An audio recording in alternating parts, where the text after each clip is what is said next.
Hello, everybody out there in Radio Land. Thank you for listening to The Real Short Box. My name is Donald. And my name is Kevin. And, of course, we are here talking about some Justice League unknowns, a little bit of history of unknown characters that were part of the Justice League at some point in time, kind of spotlighting some of these characters. This is part 2 of that, so we're going to get right into it.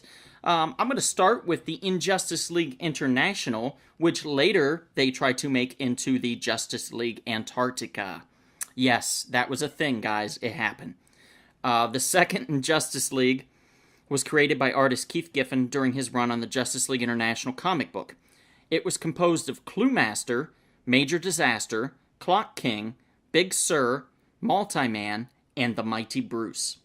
The team would be used, in line with the humoristic tone of the series, as a highly unsuccessful villain team. All the actions of the team would end with humoristic failures. During an annual of the comic book, Maxwell Lord sent them, along with the incompetent Green Lantern Gnort and his nemesis, the Scarlet Skier, to Antarctica to become the Justice League Antarctica. It was done so in order to get rid of them, but the team would have their headquarters destroyed by mutant penguins. Afterwards, the Justice League Antarctica were fired. After Giffen's run in the series, the team volunteered to join the Suicide Squad. On their first mission, Big Sur was killed, Multi-Man was shot through the head but survived thanks to his powers, and the Clock King and Cluemaster were seriously injured. By the way, who fired them? Probably Maxwell Lord. Oh, there you go. Can't say for sure, but what a crap team of crap. I don't even know who Big Sur is. Have you ever heard of Big Sur? No, I haven't. I mean, this is not even a D-level team. This is like a F league. Yeah. F list. Big Sur. Big Sur, born Doofus P. Ratchet, had a malformed brain gland that caused him to grow to incredible proportions but left him mentally handicapped. He was later abducted from his Central City Breedmore Mental Hospital home by a group of supervillains, the Rogues Gallery, who equipped him with a high-tech suit of armor created by the Monitor. The suit was heavily armored, could fly, and included a powerful energy flail. However, it also made him susceptible to telepathic suggestion. Big Sur was told that the Flash had just beaten upon the Rogues Gallery, and to make matters worse, he had hurt a mouse. Enraged, Big Sur ambushed the Flash, who was at the time on a trail in Central City for the murder of Professor Zoom. The dim-witted Sur managed to strike the Flash in the head with his energy flail, causing the hero horrific facial injuries. With the last of his strength, Flash managed to run to Gorilla City, where his injuries were healed by Solivar and a simian medical team. Returning to Central City, the Flash managed to subdue Big Sur and took him back to Gorilla City, where their super science corrected his mental deficiencies. After his treatment, Ratchet's IQ was near genius level, and he became a respected member of society. Aw, ain't that cute? How about that? So now, guys, we got to get into some fun here. 3 teams post Zero Hour, okay? Zero Hour is that big thing where they were trying to correct the Crisis on Infinite Earths issue that they had created. That was back in the mid-90s, I remember. They were basically trying to put every Earth into one, then kind of form everything together to streamline it more for DC. So in doing that, they created this event called Zero Hour. At the end of Zero Hour, 3 teams would use the name Justice League. Justice League America, led by Wonder Woman, Justice League Task Force, led by the Martian Manhunter, and Extreme Justice, led by Captain Atom. Now, of these teams, we have Triumph, Hawkman, Nuklon, Obsidian, Amazing Man, Blue Devil, Ice Maiden, Elron, Mystic, Zan, and Jaina. Now, these were all of different leagues. For example, Triumph started out, his first appearance was Justice League International. Hawkman, Nuklon, Obsidian, Amazing Man, they were all part of Justice League America. Blue Devil, Ice Maiden were Justice League America as well. Elron/Despero was Justice League Task Force. Now, this is an interesting one. Elron Despero. Do you know anything about that? No, please tell me about Mr. Despero. Well, Elron was he was a robot, and he was named after fictional science fiction writer, L. Ron Hubbard, who was originally the robot companion of Manga Khan. At the time, MegaCon also had other robots named after famous figures in science fiction, including Commander Suru, Captain Crick, and a few others. Now, Elron exhibited different robot forms at this time. Basically, what happened was Elron took over the mind of Despero. Elron's consciousness is transferred into the body of Despero by Kilowog, of all people, in a desperate attempt to stop the villain's latest rampage. So basically, they put the consciousness of this robot inside of Despero's body. So you have this huge, beastly Despero, but with a robot's very logical sensibilities. So it was an interesting idea. We then later get into there was a team of JLA formed in around 1996. Mark Waid, Fabian, and Grant Morrison all had a hand in it, although I'm sure since it was good, it was probably more Mark Waid and Grant Morrison than Fabian. But basically, it consisted of the team of Green Lantern, Tomorrow Woman, Aztec, Green Arrow, Oracle, Plastic Man, Steel, Zor-El, Wonder Woman, Big Barda, Hourman, Jade, Antaeus, Jesse Quick, and eventually Dark Flash. Now we get some new members. In 2000 and 2001, we get Moon Maiden, Nightwing / Batman, Faith, Hawkgirl, Jason Blood, Green Lantern, and Manitou Raven. Then we go to the Justice League Elite, which was an interesting thing. This was a Sister Superior she organized the JL Elite for missions the Justice League refused to do. Included Justice League America past core members Green Arrow, as well as Justice League America members Flash, Wally West, Manitou Raven, and Major Disaster. Also included Sister Superior, Menagerie, Cold Cast, Naif al-Shaki, Kasumi, and Manitou Dawn. Is Sister Superior a nun? I don't know. Who knows what these people are? Sister Superior? Let's find out. Sister Superior, who are you? Let's see. Sister Superior. I don't know. No picture. No picture. She's basically not even worth a picture. Poor Sister Superior. So let's get into some interesting things here that we got.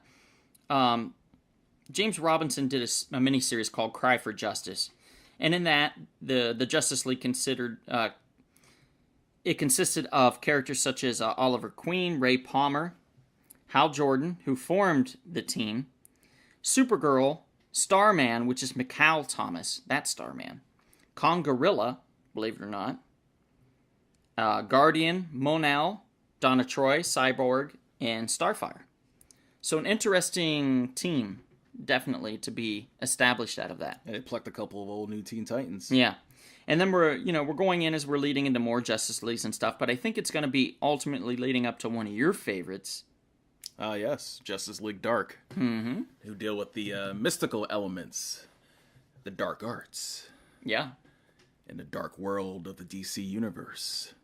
Dark indeed, sir. Now, this consisted of various members. We'll start with Andrew Bennett, a centuries-old vampire from the title I, Vampire. And it says here he was asked by Constantine as a favor to join the team. He had Black Orchid, a shape-shifting version of Black Orchid, revealed to be Alba Garcia, an Argus agent who worked under Colonel Steve Trevor. Then you have Dr. Mist, the supernatural expert and consultant who worked alongside Black Orchid to keep an eye on Constantine. You have one of your favorites, Frankenstein. Frankenstein's monster, so to speak. That's right, Frankenstein's monster, not to be confused. A lot of people get that confused. Mm-hmm. He's great. He's a great character. And it's funny because when I was younger, I didn't like when real literary characters or real characters were put into comic books.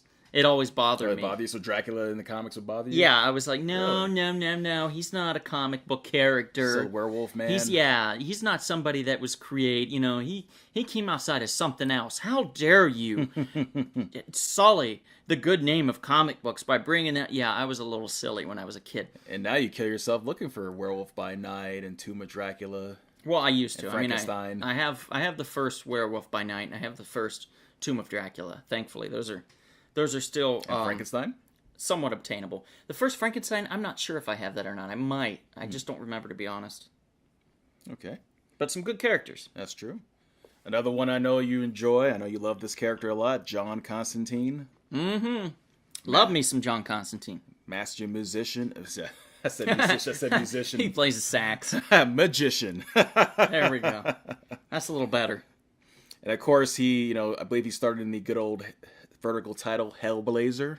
Mm-hmm. Which I believe you have the first Well, issue he of, don't actually, you? he started originally in, I do, but he originally started in Swamp Thing. Oh, that's right. I forgot about Yeah, that. he It's first Swamp Thing. appeared in that, and then later, his main, like, as Hellblazer, John Constantine appeared in, Hellblazer #1. But yeah, his first appearance was in a Swamp Thing, and I think it was an Alan Moore story. Yes. So I think Alan Moore had a hand in creating John Constantine, if I'm correct. Yeah, it wouldn't surprise me at all. Yeah. And of course, you had that Constantine movie for about 12 years ago. So. Mm-hmm. Not bad, but not great either. Not great. Definitely not great. Not great, but not bad. TV series, everybody loved it because he was the perfect John Constantine. Not because it was great, but because the guy playing him was so good at it. So it got better as it went along, but unfortunately, it wasn't pulling in the ratings for NBC. And NBC, they gave it a fair run, I feel like, but like 9 episodes or something like that. But Never caught on. yeah, it just never caught on, unfortunately. And the CW did pick up Constantine to be in an episode of Arrow once, so he did make his way over to there. And I sat in on the panel this year at San Diego Comic-Con International. I sat in on a panel for, I think it was The Flash, or was it Arrow? No, it was Arrow. And they were talking about how in Arrow and Legends of Tomorrow, you might see eventually some more John Constantine. They said they're not done with him yet. They said Matt Ryan, which I believe is the guy that plays John Constantine's just been busy working and doing other projects, which is good. The man needs to eat, so naturally he'd be doing other projects. But they said that he hopefully will eventually come back for some more John Constantine. So keep that in mind, folks. So they got him in the back pocket just in case. In the back pocket. All right. Next person I want to talk about real quick. Deadman. The ghost of an assassinated acrobat who can possess the bodies of the dead. Mm-hmm. Featured first in Strange Adventures #205, which I believe you have that as well. I do. It's a beautiful issue. I think Neil Adams did a lot of the artwork on that run. So always, beautiful art, beautiful covers. Man knows his craft. I will give him that. And Deadman, I believe, deserves to be like on a Netflix or Amazon TV series if they ever did one. Yeah, I think, and from what we know now of the Disney departure with Netflix, doing something like that, I think would be extremely beneficial especially for Netflix now. They should be scrambling to try to say, hey, Call Time Warner up. Right, we'll take any of your bullshit characters And we'll that do you don't something want to with it. do anything with. And I say bullshit in the nicest way. I don't, Right. you know what I mean? And like, we'll do anything with it. How about a Wild Dog, series, or how about a Dead Man, or we'll do Blue Devil, whatever. Just give us some characters. Maybe some Madame Xanadu. That would work for me. A mystic and fortune teller. Originally featured in Doorway to Nightmare. That would be pretty rad, actually. Madame Xanadu series. I could see that. She also, of course, has connection to John Constantine in Neil Gaiman's Books of Magic miniseries. Oh, really? Yes. Huh. Good for her. Good for him. Good for them both. Yay. All right. Good. And who else is on this team? Did we mention them all? No, we got a few more. Okay. Mind Warp.